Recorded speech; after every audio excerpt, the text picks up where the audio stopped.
witty, intelligent faces.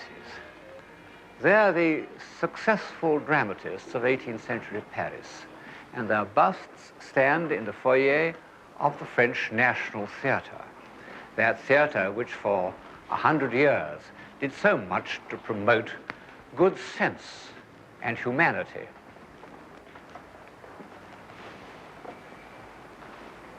And here is the wittiest and most intelligent of them all, in fact, at a certain level, one of the most intelligent men that have ever lived, Voltaire. He's smiling, the smile of reason.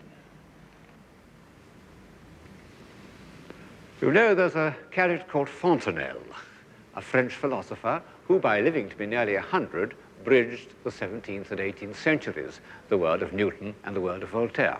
He held a position known as perpetual secretary of the Academy of Science. He told an interviewer that he had never run and never lost his temper. The interviewer asked him if he had ever laughed. He said, "No, I have never made ha-ha." But he smiled. And so do all the other distinguished writers, philosophers, dramatists, and hostesses of the French 18th century. It seems to us shallow. We've got into deep water in the last 50 years. We feel that people ought to be more passionate, more convinced, or, as the current jargon has it, more committed.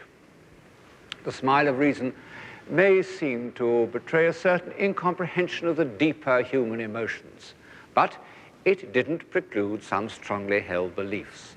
Belief in natural law, belief in justice, belief in toleration. Not bad. The philosophers of the Enlightenment pushed European civilization some steps up the hill. And in theory, at any rate, this gain was consolidated throughout the 19th century. Up to the 1930s, people were supposed not to burn witches and other members of minority groups, or extract confessions by torture, or pervert the course of justice, or go to prison for speaking the truth, except, of course, during wars. This we owe to the movement known as the Enlightenment, and above all, to Voltaire. Although the victory of reason and tolerance was won in France, it was initiated in England, and the French philosophers never concealed their debt to the country that, in a score of years, had produced Newton, Locke, and the bloodless revolution. When Voltaire visited England in the 1720s, it had enjoyed a quarter of a century of very vigorous intellectual life. And although Swift, Pope, and Addison might give and receive some hard knocks in print, they weren't physically beaten up by the hired gangs of offended noblemen or sent to prison for satirical references to the establishment. Both these things happened to Voltaire, and as a result, he took refuge in England in 1726. It was the age of the great country houses, and in 1722, the most splendid of all had just been completed for Marlborough. There it is, Blenheim Palace.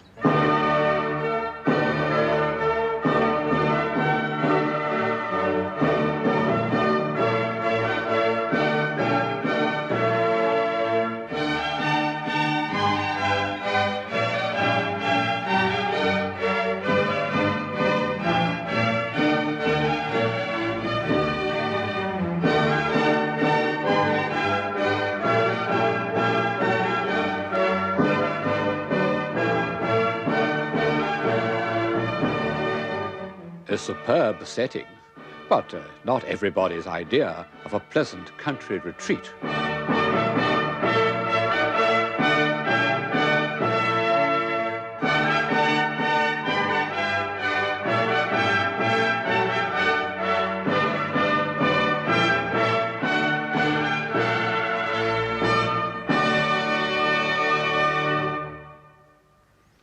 When Voltaire saw it, he exclaimed, "What a great heap of stone, without charm or taste." Well, it was built as a monument to military glory, and the architect, Sir John Vanbrugh, was a natural romantic, a castle builder, who didn't care a fig for good taste and classical decorum.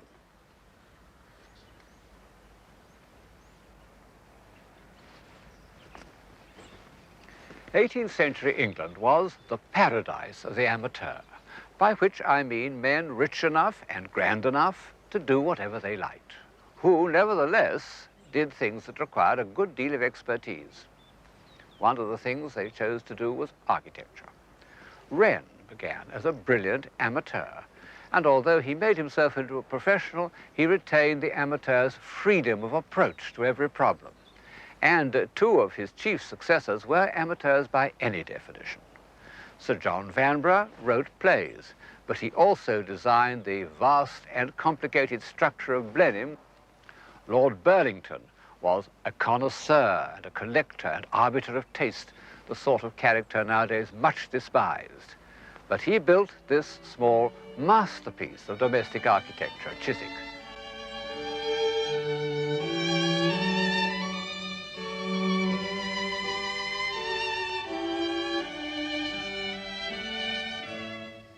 One may wonder how many professional architects today could handle these problems of design as expertly as Lord Burlington has done. These steps and colonnades look very imposing, but the building behind them is quite small, about the size of an old parsonage.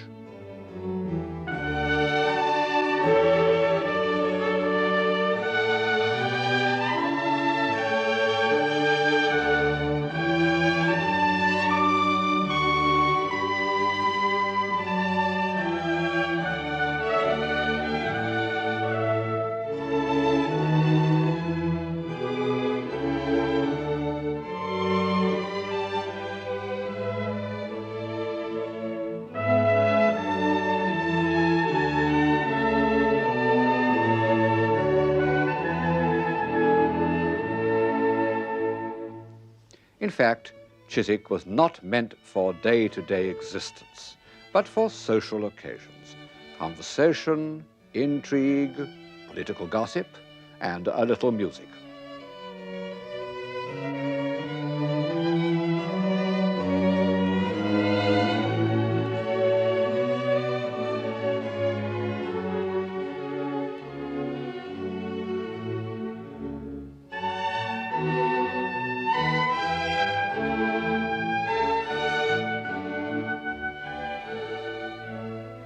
Of course, it's only a miniature, kind of glorified drill box.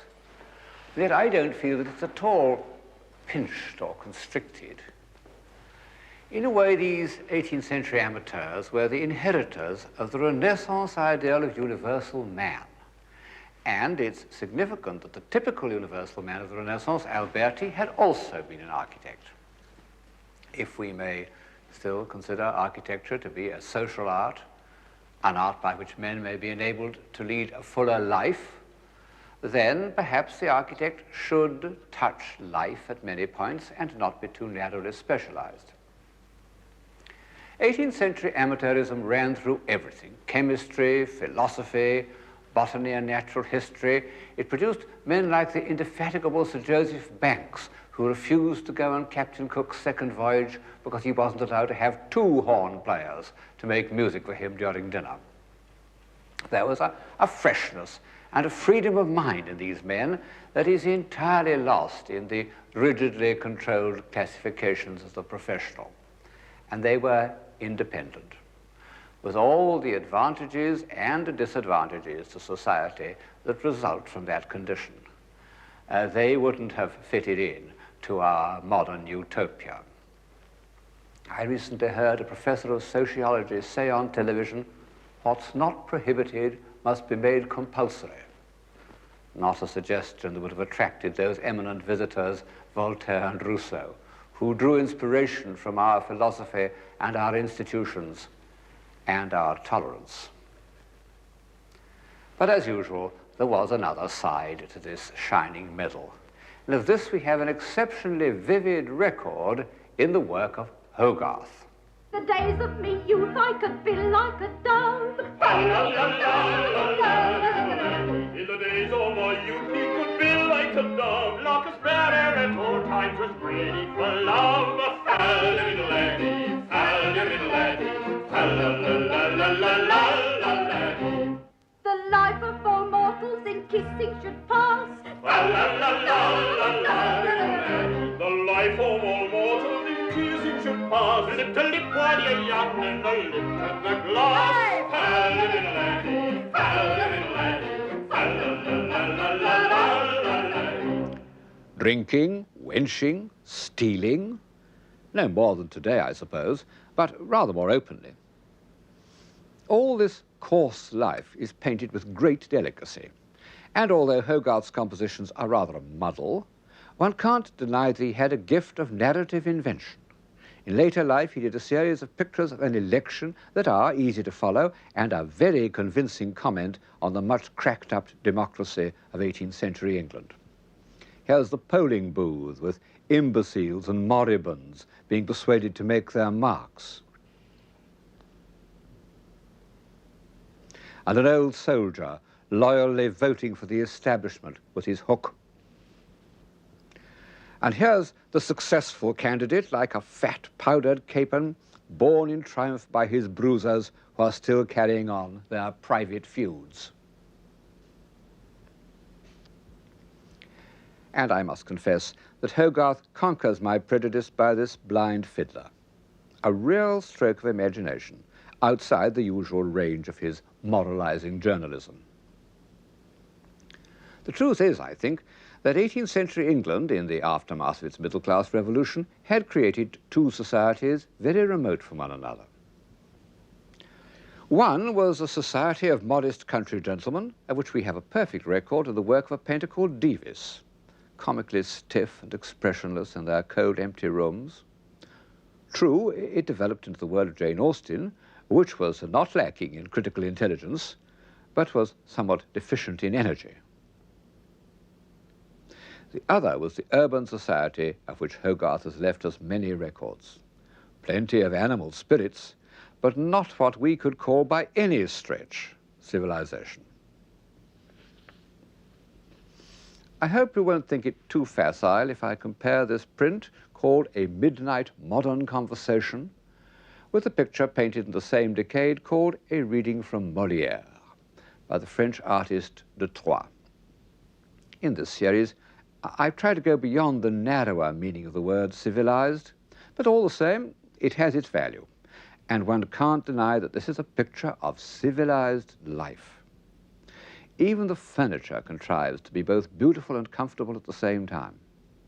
And one reason is that whereas all the characters in Hogarth's Midnight Conversation are male, 5 out of the 7 figures in the de Troyes are women. In talking about the 12th and 13th centuries, I said how great an advance in civilization was achieved by respect for feminine qualities. And the same was true of 18th century France. I think it absolutely essential to civilization that the male and female principles be kept in balance. And I've observed that where at a party men and women hive off into separate groups, the level of civilization declines. In 18th century France, the influence of women was benevolent and, on the whole, creative. And it produced that curious institution of the 18th century, the salon. Those small social gatherings of intelligent men and women drawn from all over Europe, who met in the rooms of gifted hostesses, like Madame du Deffand, were, for 40 years, the centers of European civilization. They were less poetical than the court of Urbino, but intellectually a good deal more alert. The ladies who presided over them were neither very young nor very rich. Here's Madame Geoffrin eating dinner while her servant reads to her. We know exactly what they looked like because French artists at the time have portrayed them without flattery, but with a penetrating eye for their subtlety of mind. How did these ladies do it? Not by beauty or physical charms. They did it by human sympathy, by making people feel at ease, by tact. The success of the Parisian salon also depended on 2 accidental factors. The court and government of France were not situated in Paris, but here in Versailles.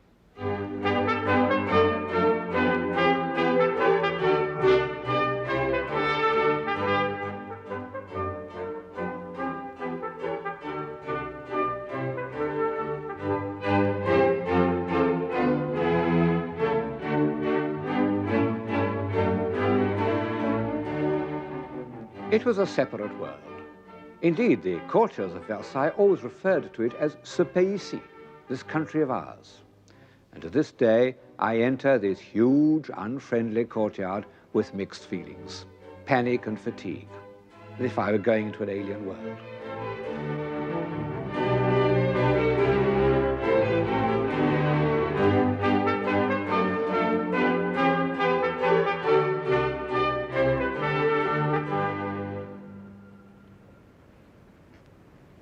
But the remoteness of Versailles had this good result, that Parisian society was free from the stultifying rituals of court procedure and the trivial day-to-day preoccupations of politics.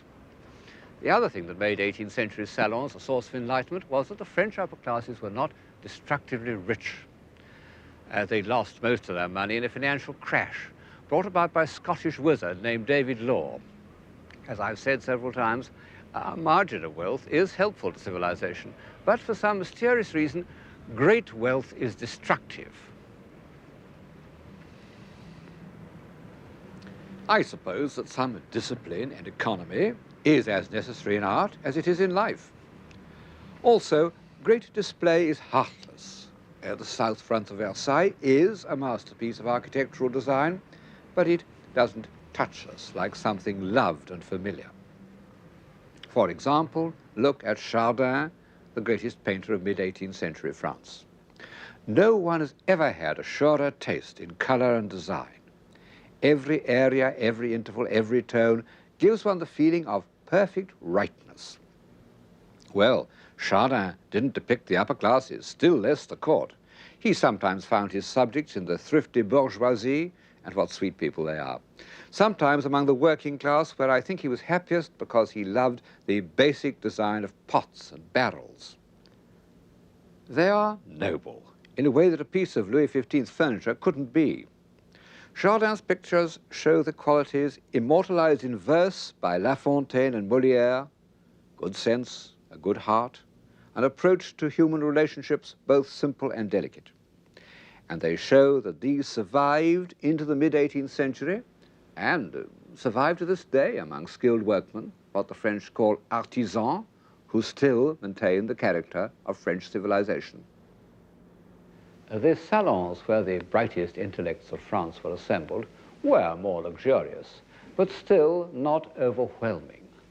The furniture was in a style that may seem to us rather extravagant, but the rooms were of a normal size. People could feel that they had some human relationship with one another. After the law crash, many of the French upper classes couldn't afford houses in Paris and lived in apartments. Comfort and elegance took the place of grandeur.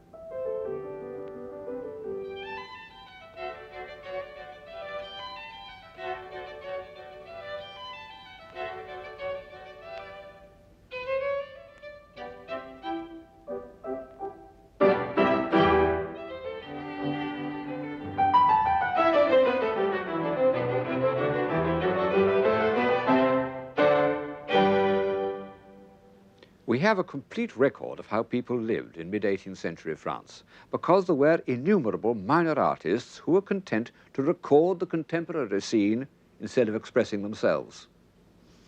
Here's part of a series modestly known as the Monument of Costume, small masterpieces of design and execution.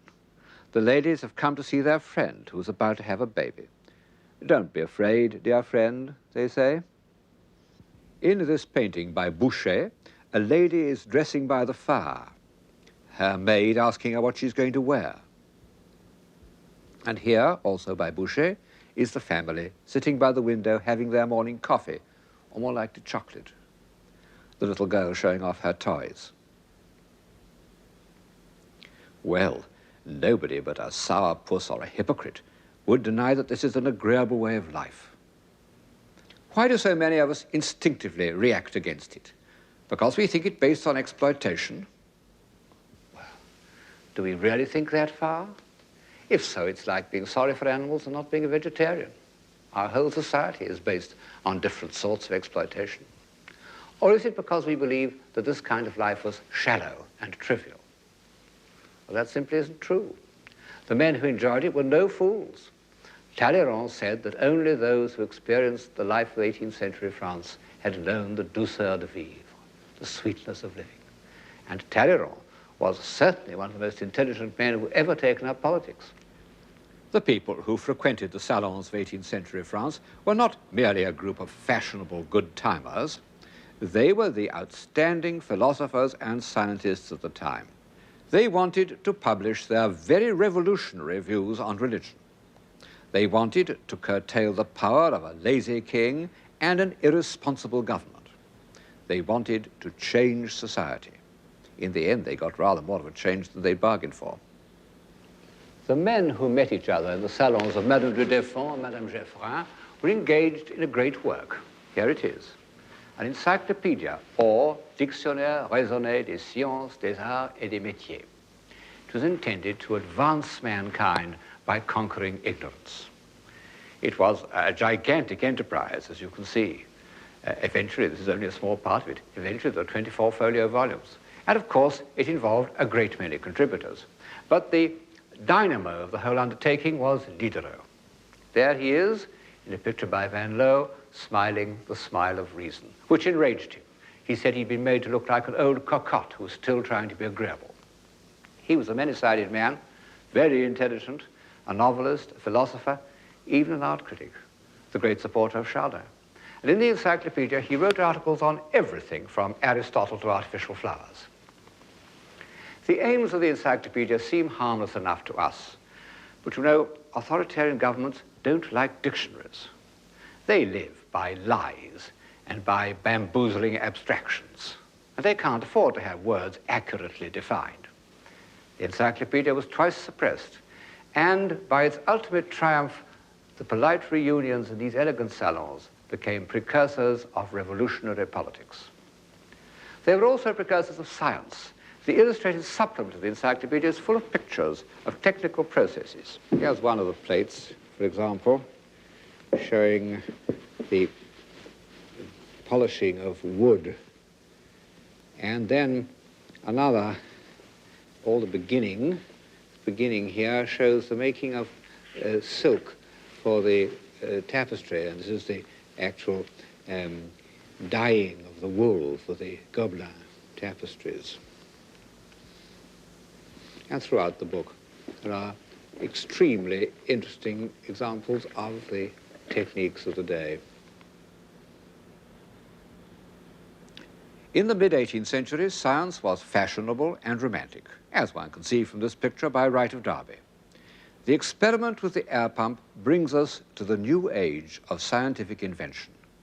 The natural philosopher, with his long hair and dedicated stare, perhaps a trifle theatrical, but the other characters are awfully well observed.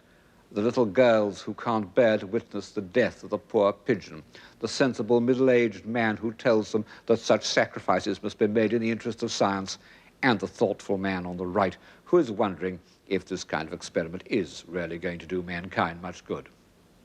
They're all taking it quite seriously, but nonetheless science was, to some extent, an after-dinner occupation like playing the piano in the next century. Even Voltaire, who spent a vast amount of time on weighing molten metal and cutting up worms, was only a dilettante. He lacked the patient realism of the experimenter, and perhaps such tenacity exists only in a milieu where quick-wittedness is less highly valued. In the 18th century, it emerged in a country where civilization still had the energy of newness, Scotland.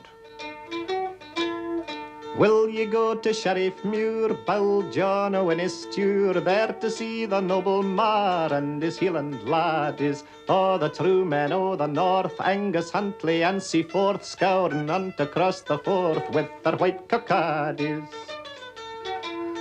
There you'll see the banners flare, there you'll hear the bagpipes rare, and the trumpets deadly blare, wi' the cannons rattle. There you'll see the bold Macross, Camerons and Clanranald's raws, all the clans wi' loud huzzas rushing to the battle. The Scottish character, and I'm a Scot myself, shows an extraordinary combination of realism and reckless sentiment. The sentiment has passed into popular legend, and the Scots are proud of it, and no wonder. Where but in Edinburgh does a romantic landscape come right into the centre of the town? But it's the realism that counts, and that made 18th century Scotland a poor, remote, semi-barbarous country, a force in European civilization. Let me name some 18th century Scots. In the world of ideas and science, Adam Smith, David Hume, Joseph Black, and James Watt. It's a matter of historical fact that these were the men who, soon after the year 1760, changed the whole current of European thought and life. Joseph Black and James Watt discovered that heat, in particular steam, could be a source of power. Well, I needn't describe how that has changed the world. In The Wealth of Nations, Adam Smith invented the study of political economy and created a social science that lasted up to the time of Karl Marx. In his treatise on human nature, Hume succeeded in proving that experience and reason have no necessary connection with one another, that there's no such thing as a rational belief. Hume, as he himself said, was of an open, social, and cheerful humor, and he was much beloved by the ladies in the Paris salons. I suppose they've never read that small book which has made all philosophers feel uneasy till the present day. All these great Scots lived in the grim, narrow tenements of the old town of Edinburgh, piled on the hill behind the castle. But even in their lifetime, the great Scottish architects, the brothers Adam, who had produced one of the finest pieces of town planning in Europe, the new town of Edinburgh.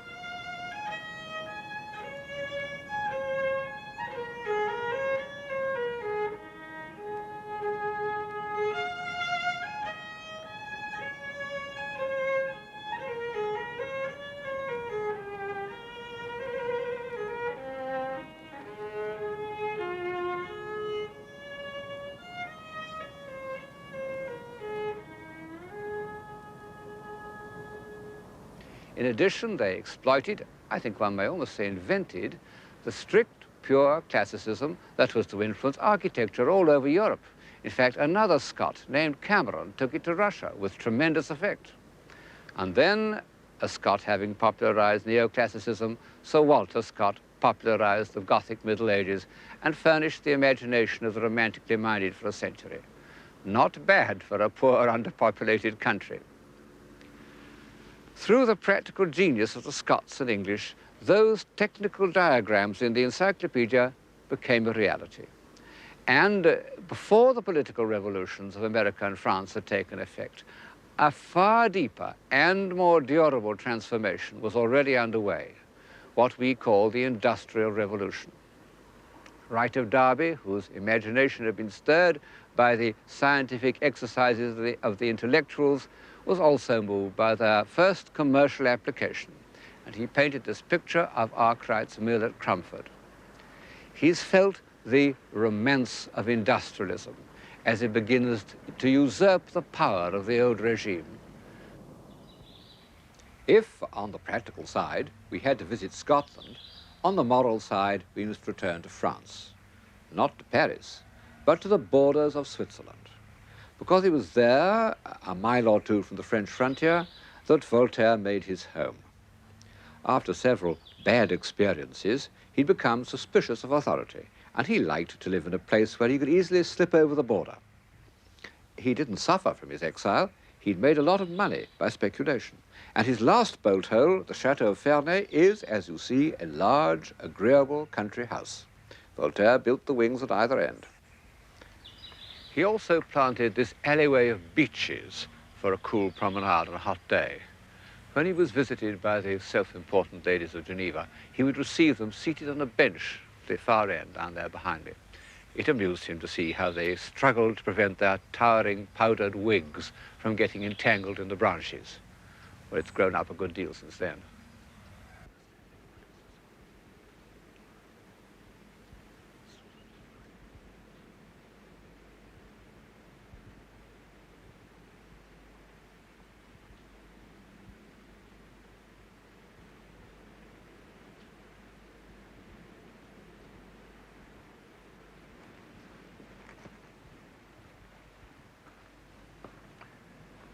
It was in this room that he thought up devastating witticisms with which to destroy his enemies. He may even have done so in this very chair, one of a set with the covers worked by his niece, Madame Denis. I wish I could convey the quality of his wit to you, but Voltaire is one of those writers whose virtue is inseparable from his style, and true style is untranslatable. He himself said, "One word in the wrong place will ruin the most beautiful thought." Still more would it ruin the wit and irony which were his peculiar gifts. To the end of his life, he couldn't resist a joke. But on one subject, he was completely serious: justice. Many people in his lifetime, and since, have compared him to a monkey. But when he came to fighting injustice, he was a bulldog. He never let go. He pestered all his friends, he wrote an unending stream of pamphlets, and finally he had some of the victims, like these members of a Protestant family named Calas, who had been cruelly persecuted in Bordeaux, living at his expense at Ferney. Gradually, the world ceased to think of him as an impudent libertine, but as a patriarch and sage. And by 1778, he at last felt it safe to return to Paris. He was 84. No victorious general, no lone flyer has ever been given such a reception. He was hailed as the universal man and the friend of mankind. People of all classes crowded round his house, drew his carriage, mobbed him wherever he went. Finally, his bust was crowned on the stage of the Théâtre Français. Naturally, it killed him, but he died triumphant.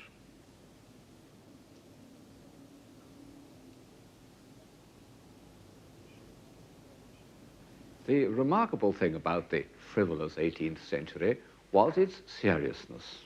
It was, in many ways, the heir to Renaissance humanism, but there was a vital difference. The Renaissance had taken place within the framework of the Christian church. A few humanists had showed signs of skepticism, but no one had expressed doubts about the Christian religion as a whole. People had the comfortable moral freedom that goes with an unquestioned faith. But by the middle of the 18th century, serious-minded men could see that the church had become a tied house, tied to property and status, and defending its interests by repressions and injustice. No one felt this more strongly than Voltaire. Écraser l'infâme, crush the vermin. It dominated his later life, and he bequeathed it to his followers. I remember H.G. Wells, who was a kind of 20th century Voltaire, saying that he daren't drive a car in France because the temptation to run over a priest would be too strong for him. All the same, Voltaire remained a kind of believer. He even built a chapel at Ferney. Over the door he had inscribed the words Deo erexit Voltaire, Voltaire in larger letters. It was an affair solely between him and God. However, several of the contributors to the encyclopedia were total materialists. And so the late 18th century was faced with the troublesome task of constructing a new morality without revelation or Christian sanctions. This morality was built on two foundations. One of them was the doctrine of natural law, the other the Stoic morality of ancient Republican Rome. Republican virtue inspired the most gifted painter of his day, David. In the Lives of Plutarch, people read about those grim, puritanical heroes of the Roman Republic who sacrificed themselves and their families in the interests of the state. And they took these monsters as models for a new political order. Here's David's first great revolutionary picture, The Oath of the Horatii. It was painted in 1785, and it created an effect which those of us who remember the first appearance of Picasso's Guernica may be able faintly to imagine. The Oath of the Horatii is the supreme picture of revolutionary action, not only in its subject, but in its treatment. Gone are all the melting outlines and pools of senseless shadow of a Fragonard, and in their place are these firmly outlined expressions of will. The unified totalitarian gesture of the brothers, like the kinetic image of a rotating wheel, has an almost hypnotic quality. Even the architecture is a conscious revolt against the refined ornamental style of the time. These Tuscan columns assert the superior virtue of the plain man. 2 years later, David painted an even more grimly Plutarchian picture, the lictors bringing back to the house of Brutus the bodies of his 2 sons whom he had condemned to death for treachery. One of those incidents in Roman history that don't appeal to us, but which was horribly acceptable to French feeling on the eve of the Revolution. One sees how completely the douceur de vivre had lost its hold on the European imagination even before 1789. In fact, the new morality had already guided a revolution outside Europe. Once more, we must leave the ancient focus of civilization and travel to the edge of the civilized world, America. For it was in this virgin soil and not in the compost heap of Europe that the aims of the encyclopedia were first realized. In the 18th century, no white man, except hunters, had penetrated beyond that range of hills.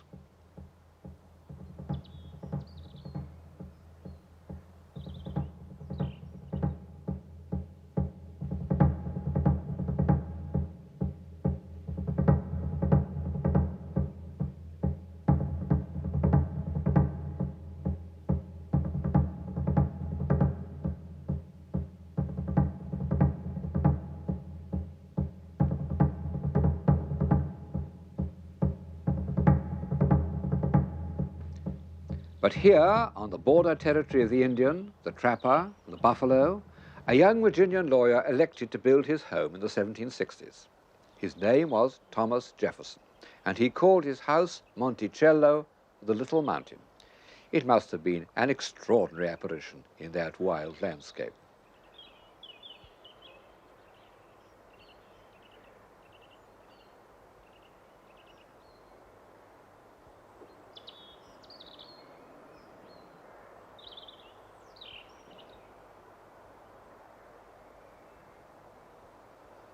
Jefferson made it up out of the book of the great Renaissance architect Palladio, of which he is said to have owned the only copy in America. But of course, he had to invent a great deal of it himself, and he was highly inventive. The interior of the house betrays the obstinate ingenuity of a creative man who is determined to work out everything for himself. This is his idea for a bed placed between 2 rooms in the wall, so that he could get out either side, either into his study or his sitting room. And to dress, he went up this little circular stair to the room above. And this was his own design for spectacles in a little box the size of a patch box. They look a little small, but in fact you can read by them perfectly well, and with them I can read his own edition of Vitruvius, the classical architect who inspired so much of his building.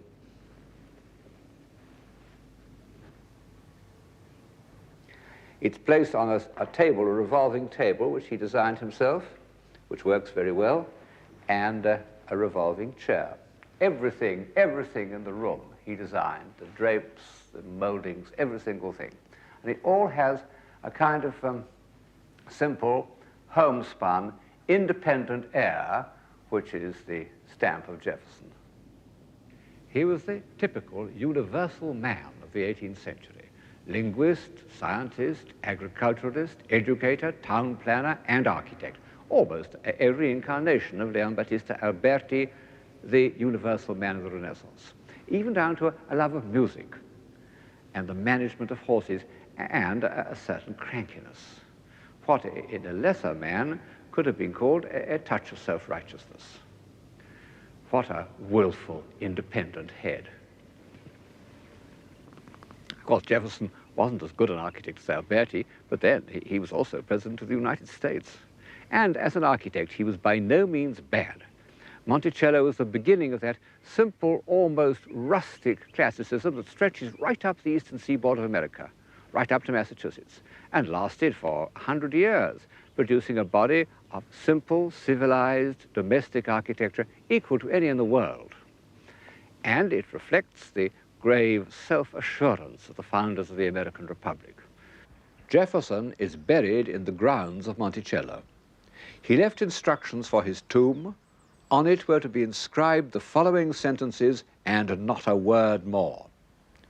Here was buried Thomas Jefferson, author of the Declaration of American Independence, of the Statute of Virginia for Religious Freedom, and father of the University of Virginia.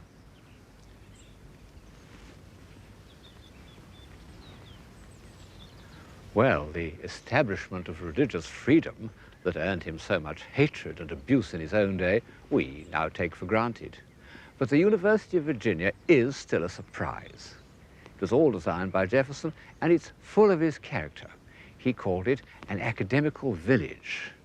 There are 10 pavilions for 10 professors, and between them, behind this colonnade, the rooms of the students, all within reach and yet all individual. The ideal of corporate humanism. And then outside the courtyard are small gardens that show his love of privacy. Those serpentine walls were Jefferson's speciality. Nobody knows where he got them from. Needless to say, they had a practical as well as an aesthetic intention. The great courtyard was round 3 sides of a rectangle. The 4th side you saw over the mountains to Indian territory. How confidently, in their semi-wild domain, the founding fathers of America assumed the mantle of republican virtue and put into practice the notions of the French Enlightenment. They even called on the great sculptor of the Enlightenment, Houdon, to commemorate their victorious General Washington. And here's the result, standing in the Capitol at Richmond, Virginia. This program began with Houdon's statue of Voltaire, smiling the smile of reason. It could end with Houdon's statue of Washington. No more smiles. Houdon saw his subject as that favorite Roman Republican hero, the decent country gentleman called away from his farm to defend his neighbor's liberties.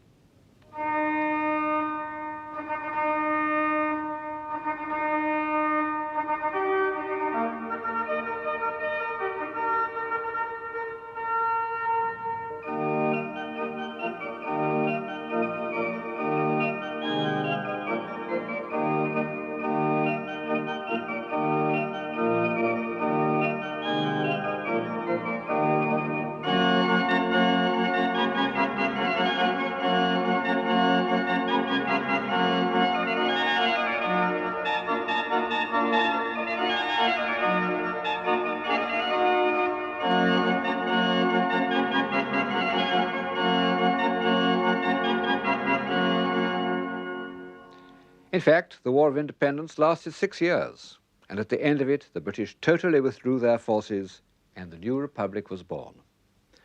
Washington retired to his farm at Mount Vernon. The ideas of the French Enlightenment influenced the founders of the American Constitution, and in return, the success of the American Rebellion played a part in inspiring the French to overthrow their monarchy. After the storming of the Bastille, Lafayette sent the key of that infamous prison as a present to Washington. Washington hung it in the hall at Mount Vernon, and there it has stayed ever since. By this date, Washington had little time to spend at his home farm on the banks of the Potomac. He had been elected first President of the United States.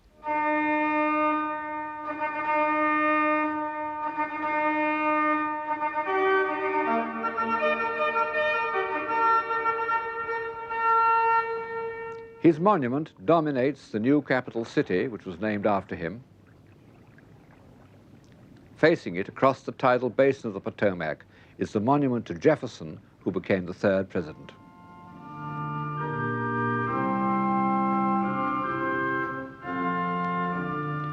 Not only the Palladian architecture, but the music has crossed the Atlantic. God Save the King has become My Country 'Tis of Thee.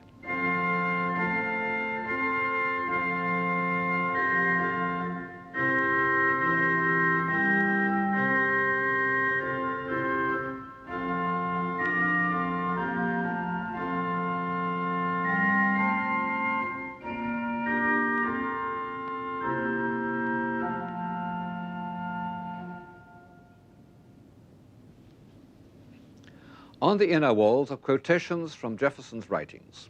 First, the familiar, noble, indestructible words of the Declaration of Independence.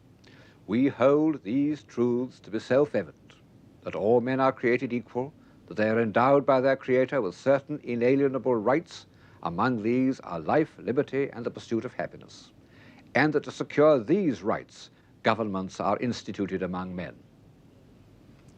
Self-evident truths. That's the voice of 18th century Enlightenment. But on the opposite wall are less familiar words by Jefferson that still give us pause today. I tremble for my country when I reflect that God is just, that his justice cannot sleep forever. Commerce between master and slave is despotism. Nothing is more certainly written in the book of fate than that these people are to be free.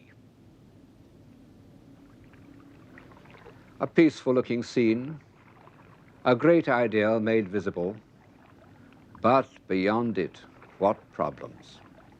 Almost insoluble, or at least not soluble by the smile of reason.